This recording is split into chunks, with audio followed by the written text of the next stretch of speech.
যতদিন তার মাথার উপরে এই মামলার তলোয়ার ঝুলতে থাকবে, ততদিন কোনো বড় ফিল্ম মেকার রিস্ক নেবে না। কারণ বলিউড বিজনেস ড্রিভেন এবং একজন কন্ট্রোভার্সিয়াল অ্যাক্ট্রেস মানে মার্কেটিংয়ে বাড়তি চাপ।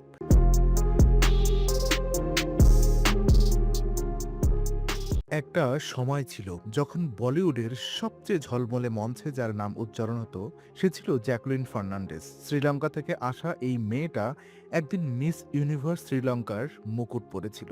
তারপর বলিউডের চকচকে আলোয় নিজেকে প্রমাণ করেছিল বারবার। সালমান খানের পাশে নাচ, রেস টু এর স্টাইল, জোডা টু এর এনার্জি সব মিলিয়ে তিনি ছিলেন এক অপ্রতিরোধ্য শক্তি। কিন্তু আজ সেই নাম যখন উচ্চারিত হয়, মানুষ হাসে না, ভ্রু কুঁচকায়। কারণ জ্যাকলিন ফার্নান্ডেজ এর গল্পটা শুধু একটা ক্যারিয়ারের গল্প নয়, এটা সেই গল্প যেখানে একজন কনম্যান কোটি কোটি টাকার জাল বুনেছিল, আর সেই জালে আটকে গিয়েছিল বলিউডের এক উজ্জ্বল তারা। দ্য টাইম ওরাকলে আপনাকে স্বাগতম। আজকের এই এপিসোডে আমরা ডুব দিচ্ছি জ্যাকলিন ফার্নান্ডেজের সেই অধ্যায় যেটা নিয়ে বলিউড চুপ থাকতে চায়, কিন্তু সত্যিটা চাপা দেওয়া যায় না। তো শুরুটা কেমন ছিল? স্বপ্নের উড়ান 2009 সাল, অ্যালাদিন ছবিতে বলিউডের ডেবিউট। কেউ তখন ভাবেনি এই শ্রীলঙ্কান মেয়েটা একদিন বলিউডের টপ টায়ারে জায়গা করে নেবে। কিন্তু জ্যাকুলিন ছিলেন অন্য ধাতুতে গড়া। তার সবচেয়ে বড় স্ট্রেইন ছিল তার এনার্জি। পর্দায় যখন তিনি নাচতেন, দর্শক সিট থেকে উঠে পড়ত। মার্ডার 2-তে তার পারফরমেন্স ছিল চোখ ধাঁধানো। তারপর কিক, সেই ছবিতে সালমান খানের পাশে তিনি যেভাবে নিজেকে মেলে ধরেছিলেন, সেটা ছিল তার ক্যারিয়ারের টার্নিং পয়েন্ট। বক্স অফিসে কিক ছিল বিশাল সাফল্য, আর জ্যাকুলিন হয়ে উঠেছিলেন বলিউডের go to glamour queen. Race two, Roy, Housefull 3, Judwaa 2, একের পর এক ছবি, একের পর এক হিট আইটেম নাম্বার। তার সোশ্যাল মিডিয়া প্রেজেন্স ছিল অসাধারণ। Crore crore follower, brand endorsement, এক লম্বা লাইন। ফোর্স ইন্ডিয়ান তালিকায় তার নাম উঠেছিল একাধিকবার। কিন্তু এত সাফল্যের মাঝেও একটা জিনিস ছিল, জ্যাকলিন ছিলেন একা। বলিউডে তার কোনো গডফাদার ছিল না, কোনো বড় ফিল্মি পরিবারের ব্যাকআপ ছিল না। বিদেশ থেকে আসা একজন মেয়ে নিজের চেষ্টায়, নিজের পরিশ্রমে উঠেছিলেন। এই একাকিত্বটাই পরে হয়ে উঠেছিল তার সবচেয়ে বড় দুর্বলতা। কারণ যখন সঠিক সময়ে ভুল মানুষ জীবনে আসে এবং সে যদি হয় একজন দক্ষ ম্যানিপুলেটর, তখন তার সবকিছু উল্টে যেতে সময় লাগে না। আর ঠিক এই মুহূর্তে তার জীবনে প্রবেশ করেছিল সুকেশ চন্দ্রশেখর। সুকেশ চন্দ্রশেখর সেই বিষাক্ত সংযোগ। সুকেশ চন্দ্রশেখর এই নামটা ভারতের ক্রাইম হিস্ট্রিতে এক অন্ধকার অধ্যায়। তাকে বলা হয় ইন্ডিয়ার সবচেয়ে বড় কনম্যানদের একজন। টিয়ার জেলে বসেও তিনি চালাতেন কোটি কোটি টাকার এক্সটর্শন র্যাকেট। লম্বা গাড়ির কনভয়, দামি ঘড়ি, ডিজাইন ক্লথ। জেইলের ভেতর থেকেই তিনি জীবনযাপন করতেন এক রাজার মতো। এই মানুষটার কাছে সবচেয়ে বড় টুল ছিল মিথ্যা পরিচয়। তিনি নিজেকে পরিচয় দিতেন এআইএডিএমকে পার্টির একজন সিনিয়র নেতা হিসাবে। বলতেন তার কাছে গভর্নমেন্ট কানেকশন আছে, তিনি মানুষের সমস্যা সমাধান করতে পারেন। এই ফেক আইডেন্টিটি দিয়ে তিনি বহু বড় মানুষকে ফাঁদে ফেলেছেন। 2001 সালে যখন এনফোর্সমেন্ট ডিরেক্টর অর্থাৎ ইডি তদন্ত শুরু করে, তখন বেরিয়ে আসে এক চাঞ্চল্যকর তথ্য। সুকেশের সঙ্গে জ্যাকলিন ফার্নান্ডেজের সম্পর্ক ছিল, এবং সেই সম্পর্কের মধ্যে দিয়ে জ্যাকলিনের কাছে পৌঁছেছিল বিপুল পরিমাণ দামি উপহার, আর্মস, অ্যাক্সেসরিজ, দামি ঘোড়া, বিড়াল। এই গিফটগুলোর মোট মূল্য ছিল কোটি টাকার উপরে। ইডির চার্জশিটে উল্লেখ করা হয়েছিল যে জ্যাকলিন ফার্নান্ডেজ এই মানি লন্ডারিং কেসে অ্যাকিউজ হিসেবে চিহ্নিত হয়েছেন। অভিযোগ ছিল তিনি জানতেন সুকেশের টাকার উৎস সন্দেহজনক, তবুও সেই উপহার গ্রহণ করেছিলেন। এর চেয়েও বিস্ফোরক ছিল সেই অভিযোগ যে জ্যাকলিন একবার ভারত ছেড়ে পালানোর চেষ্টা করেছিলেন, এবং তার বিরুদ্ধে এভিডেন্স নষ্ট করার চেষ্টাও অভিযোগ উঠেছিল। লুকআউট নোটিশ জারি হয়েছিল তার নামে। তার পাসপোর্ট জমা রাখতে হয়েছিল কোর্টে। একজন অ্যাক্ট্রেস যার পরিচয় ছিল গ্ল্যামার এবং স্মাইল দিয়ে, হঠাৎ তিনি হয়ে গেলেন একটি 200 কোটি এক্সটর্শন কেসের কেন্দ্রীয় চরিত্র। বলিউড তখন চুপ, তার কোয়েস্টাররা চুপ, তার ব্র্যান্ডগুলো একে একে সরে গেল। তো ক্যারিয়ার ধস যা হারিয়ে গেল, লিগ্যাল কেসের প্রথম ধাক্কায় জ্যাকলিনের ক্যারিয়ার যেন ফ্রিজ হয়ে গেল। 2022 সালের রণবীর সিং এর সার্কাসে তাকে দেখা গেল, কিন্তু সেই রোল ছিল ছোট্ট, সীমিত। এটা সেই জ্যাকলিন নয় যাকে একদিন ছবির মূল প্রচারে সামনে রাখা হতো। 2023 সালে অক্ষয় কুমারের সেলফিতেও তিনি ছিলেন, কিন্তু সেই ছবিটাই ছিল একটা বিশাল বক্স অফিস ডিজাস্টার।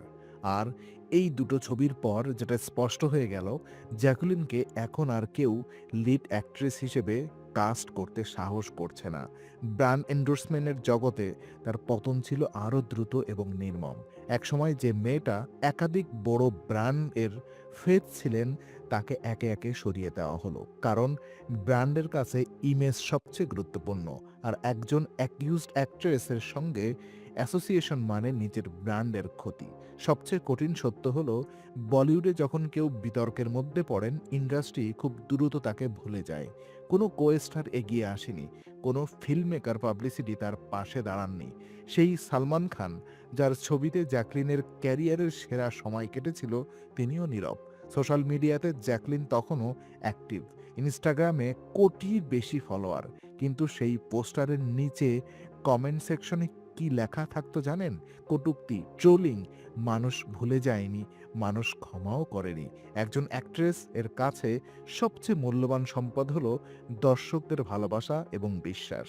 জ্যাকলিন এর সেই দুটোতেই চির ধরে গিয়েছিল। ইডি তদন্ত এখনো চলছে, কোর্টের হায়ারিং চলছে। জ্যাকলিন বারবার হাজিরা দিচ্ছেন, বারবার জামিন নিচ্ছেন, কিন্তু কেসের শেষ কোথায় তা এখনো স্পষ্ট নয়।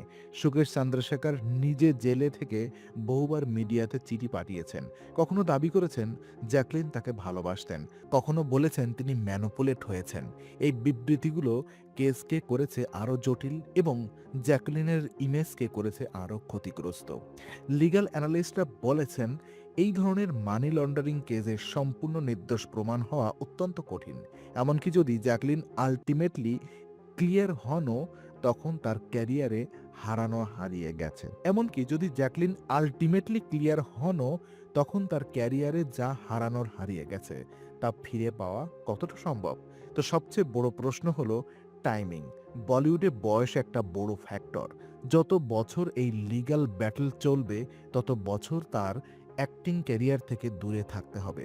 এবং এই ইন্ডাস্ট্রিতে একবার যদি মোমেন্টাম হারিয়ে যায়, ফিরে পাওয়া প্রায় অসম্ভব। তবে একটা জিনিস লক্ষ্য করার মতো, ফিটস 2025 ছবিতে তাকে দেখা গেছে, কিল এম অল 2তেও তার নাম আছে। মানে ইন্ডাস্ট্রি সম্পূর্ণ দরজা বন্ধ করেনি, কিন্তু যে দরজা খোলা আছে সেটা অনেক ছোট।